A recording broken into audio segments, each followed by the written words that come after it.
Hello sir. হ্যাঁ বলুন। আমি এয়ারটেল অফিস থেকে বলছি। হ্যাঁ বলুন। আপনি কি প্রদীপ রায়? শেষে কি 7948 নাম না আপনার? হ্যাঁ। আপনি অনেকদিন থেকে এয়ারটেল সিমের সাথে যুক্ত, হঠাৎ করে এয়ারটেল সিমটি আপনি পোর্ট কেন করেছেন? ও তাই নাকি? হ্যাঁ স্যার, কিছু সমস্যা? আপনারা যেমন হঠাৎ করে রিচার্জ প্ল্যান বাড়িয়ে দেন, আমি হঠাৎ করে সিম ওই নেটওয়ার্কও পাল্টে দিই, ঠিক আছে? সেটা না স্যার, আপনি কেন পোর্ট করেছেন? কেন পোর্ট করছি আপনি কি বুঝতে পারছেন না? নো স্যার, বলুন কি সমস্যা? কোনো নেটওয়ার্ক সমস্যা? কোনো টাওয়ার, কোনো নেটওয়ার্ক, এগুলো কোনো সমস্যা নাই। তাহলে স্যার কেন আপনি পোর্ট করেছেন আপনার সিমটি? আমার সিম, আমার টাকা, আমি যেখানে খুশি যেতে পারি, আপনি বলার কে হে? না স্যার, সেটা না, আপনি আমাদের এয়ারটেলের সঙ্গে কয়েক বছর থেকে যুক্ত, হঠাৎ করে আপনি সিম পোর্ট করেছেন কেন? আরে, তোকে তো বললাম আমার বাবার এত টাকা নেই, আপনি কি বুঝতে পারছেন না? সরি স্যার, আপনি কি বললেন আমি বুঝতে পারলাম না। আপনি বুঝতে পারলেন না, আর বুঝবেনও না। সরি স্যার, বুঝতে পারলাম না। আপনি বুঝবেন না, ঠিক আছে? খুলে বলুন স্যার, যদি আপনার সমস্যার কিছু আমি আমাদের সিনিয়রের সাথে কথা বলে ঠিক করতে পারি। আপনাকে ঠিক করতে হবে না, আপনি ঠিক করতে পারবেন কি? আপনার বসকে বলুন তাড়াতাড়ি রিচার্জ প্ল্যান আগের মতো আনতে, 5 টাকায় 50 MB, 18 টাকা 3 দিন। সরি স্যার, এটা আর সম্ভব নয়। তাহলে আপনি ফোন রাখুন, আমি সিম পোর্ট করবো, আমার ইচ্ছা। সাথে আমি গ্রামের সব সিম পোর্ট করাবো, বুঝতে পারেন আপনি?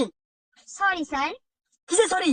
হ্যাঁ, এদিকে তোমরা সিমের রিচার্জ বাড়াও, খাওয়ার জন্য সবজির দাম বাড়াও, এইসব হচ্ছে কি? মগের মূল্য পেয়েছো তোমরা? Sorry sir. হুর তোর সরি। আপনি তো এয়ারটেল কোম্পানি থেকে বলছেন, তাই না? হ্যাঁ স্যার। আপনাকে একটা কথা বলবো। হ্যাঁ স্যার, বলুন। আপনি কি মুকেশ কাকুকে চেনেন? সরি স্যার, চিনতে পারলাম না। আরে মুকেশ আম্বানি, ও হ্যাঁ স্যার। জিওর মালিক। হ্যাঁ স্যার। হ্যাঁ, আপনারা কি শুরু করেছেন?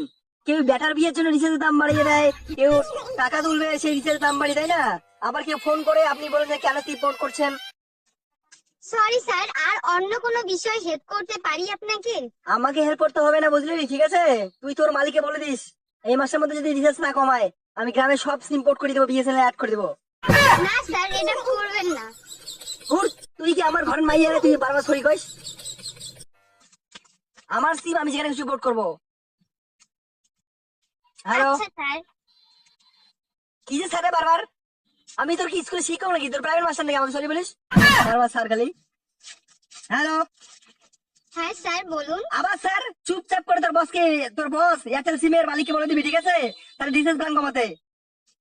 Sorry sir. আর হ্যাঁ, তোমার আওয়াজটা না কিন্তু খুব সুন্দর আর মিষ্টি। Hello? Thank you sir. আচ্ছা, তোমার নামটা কি গো? সরি স্যার, এখানে পার্সোনাল কোনো কথা বলা নিয়মের বাইরে। ধুর স্যার, বিয়ে করবি না বলতেন তখন। হ্যালো, এই আপনি কি লাইনে আসলেন? সরি স্যার, এয়ারটেলে ফোন করার জন্য ধন্যবাদ। ওই শালি তুই কই যাস? ফোন রাখবি না, টাকা কি তোর বাপের যায় নাকি? সরি স্যার, লাইন কাটতে আমি বাধ্য হলাম। আরে শালি নাম্বারটা দিয়ে যা, রাতে ফোন করবো হন। আরে তোমার নাম্বারটা দাও, বিএসএনএল এ পোর্ট করবো না। হ্যালো, নাম্বারটা। Sorry sir. Hello, hello, hello, hello.